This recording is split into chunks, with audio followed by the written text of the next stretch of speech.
Picture this. You're sitting at your kitchen table at 11 p.m. Your phone is face down because you don't want to look at it. But you already know what's in your bank account. You've been meaning to start investing for 2 years now. Maybe 3. You've watched the videos. You've seen the charts. You know compounding is powerful.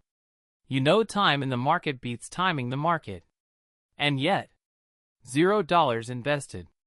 0 accounts opened. 0 progress. And the worst part? Every single month that passes, you feel the gap widening. Like a train leaving the station while you're still tying your shoes on the platform. Here's what society tells you about investing. It tells you to wait until you're ready. Wait until you have more money. Wait until you understand it better. Wait until the market settles down. Wait. That advice is costing you more than any bad investment ever could. Because here's the brutal truth about wealth. It is not built by brilliance. It is not built by picking the right stock at the right time. It is built by consistency compounding over time. And every month you wait is a month that math is working against you instead of for you. Today I'm going to do something different. I'm not going to give you a motivational speech. I'm going to show you exactly what I would do if I woke up tomorrow with $0 invested, 0 knowledge, and had to rebuild from scratch in 2026. Step by step. No fluff. No products to sell you. Just the CFO playbook. Let's get into it. Here's what the financial industry wants you to believe. Investing is complicated. You need to understand macroeconomics, interest rate cycles, earnings reports, and portfolio theory before you touch a single dollar. You need a financial advisor. You need a plan. You need to be ready. That narrative exists to keep you consuming financial content instead of actually building wealth. And here's the second lie. The one your social circle sells you without even knowing it. Invest when you have extra money. This sounds responsible. It is mathematically catastrophic. Because for most people, extra money never arrives. The lifestyle expands to consume every raise, every bonus, every tax return. There is always a reason the timing isn't right. New car, new apartment, new baby, new emergency. Waiting for extra money to invest is like waiting to get fit until after the holidays. The holidays never end. And the third lie, the most dangerous one, is this. The market is too risky right now. People say this in 2020, in 2022, in 2024. They will say it in 2026. The market is always too volatile for someone sitting on the sidelines. Meanwhile, the people who stayed consistent, who ignored the noise and kept buying, watched their portfolios quietly compound in the background. The risk is not in the market. The risk is in waiting. Here is what nobody puts in the headline. A 25-year-old who invests $200 a month for 40 years at a 7% average return ends up with roughly $525,000. A 35-year-old who does the exact same thing for 30 years ends up with around $243,000. Same money, same discipline. A 10-year delay costs you $282,000. That is the price of waiting until you feel ready. Let me show you this with a real person. Meet Sophia. Sophia is 27. She lives in a mid-sized city. She makes $58,000 a year, takes home about $43,000 after taxes, and considers herself not really an investing person yet. She has $1,400 in a checking account. No investments. No retirement account. She is not irresponsible. She is just stuck in the waiting loop. Let's audit her situation like a CFO. First, the income side. Sophia earns $43,000 net. That's $3,583 a month in her pocket. She pays $1,350 in rent, $380 on her car payment, $190 in car insurance, $340 in groceries, $260 in dining and coffee, $180 in subscriptions and entertainment, and roughly $400 in what I call invisible spending, the random purchases, the sale items she didn't need, the convenience fees. Her total monthly outflow is approximately $3,100. That leaves $483 a month. On paper. But here's the CFO problem. Sophia doesn't invest that $483. It sits in checking.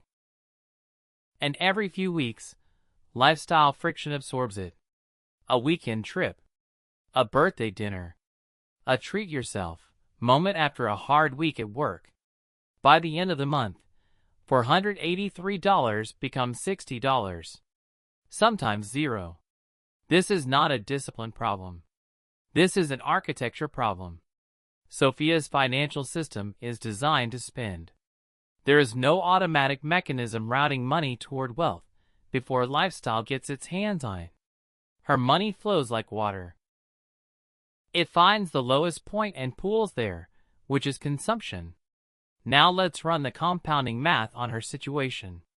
If Sophia invested just $200 a month starting today, not $483, just $200, at a 7% average annual return, by age 60, she would have approximately $472,000.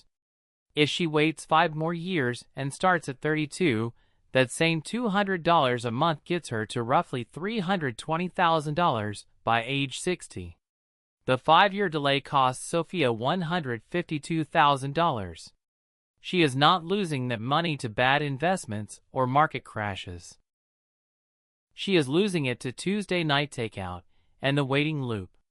So why doesn't Sophia just start? Because the system is engineered to make starting feel complicated, risky, and premature. The financial industry profits from complexity. The more overwhelming investing feels, the more likely you are to either do nothing, leaving your money in a low-yield account a bank profits from, or hand it to an advisor who charges 1% annually on your assets. That 1% fee, compounded over 30 years, can consume 25 to 30% of your total wealth. Quietly. Invisibly. Legally. The consumer economy profits from your delay too. Every month Sophia doesn't invest is a month her marginal income is available for spending. And every platform, every algorithm, every buy now, pay later button is designed to capture exactly that margin. Sophia isn't failing because she lacks information. She is drowning in information. She is failing because the path of least resistance in her life leads to consumption, not compounding. And here's the cruelest part. The longer she waits, the more intimidating the gap feels. She sees people talking about their portfolios at 32, at 35, and instead of starting, she feels behind. And feeling behind triggers the exact scarcity mindset that leads to either paralysis or reckless catch-up behavior, trying to time the market, chasing high-risk returns, making emotional decisions. The system doesn't need Sophia to make bad investments. It just needs her to stay frozen long enough for the compounding window to narrow. So here is exactly what I would do if I were starting from zero in 2026. 3 moves. In order. Move 1. Open the account today. Not this weekend. Today. The single highest ROI action Sophia, or you, can take is removing the friction of starting. Open a brokerage account or a Roth IRA tonight. Fund it with whatever you have.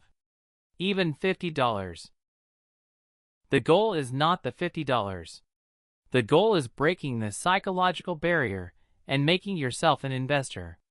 Identity precedes behavior. Once you are someone who invests, the next deposit becomes dramatically easier. For most people in 2026, a Roth IRA is the right first account. You contribute after-tax dollars, your money grows tax-free, and you pay zero taxes on withdrawal in retirement. For someone in Sophia's income bracket, this is one of the most powerful tax advantages available. Move 2. Automate the contribution before lifestyle sees the money. Set up an automatic transfer on payday. Not at the end of the month. On payday. Even $100. Even $50. The amount matters less than the automation. Pay yourself first is not a motivational slogan. It is a system design principle. When the money moves before you can spend it, you are restructuring the architecture of your financial life. This is the CFO principle of margin by design, not willpower. And for what to invest in? Keep it ruthlessly simple. A single broad market index fund. Something that tracks the total U.S. stock market or the S&P 500. Low cost. Diversified. Boring. This is not exciting. It is not supposed to be exciting. Wealth built on consistency is never exciting until suddenly it is. Move 3. Increase the contribution by 1% every time your income increases. Not 50%. Not a dramatic overhaul. 1%. When Sophia gets a raise, she takes 1% of her new gross salary and routes it directly to her investment account before her lifestyle adjusts to the new income. This is how you prevent the lifestyle inflation trap from consuming every financial step forward you take. Over time, these small increases compound just like the investments themselves. The habit scales. The margin grows. And one day Sophia looks at her account balance and realizes the math has been working for her. Quietly, consistently, without brilliance or perfect timing. Here is the final truth. You do not need more money to start. You do not need more knowledge. You do not need the market to calm down, or the economy to stabilize, or your life to feel more settled. You need a smaller first step and a system that removes the decision entirely. The investors who win are not the smartest people in the room. They are the ones who started earlier than felt comfortable, automated more than felt necessary, and stayed consistent longer than felt exciting. Sophia has everything she needs right now. So do you. Open the account. Automate the transfer. Start tonight. I'll see you in the next one.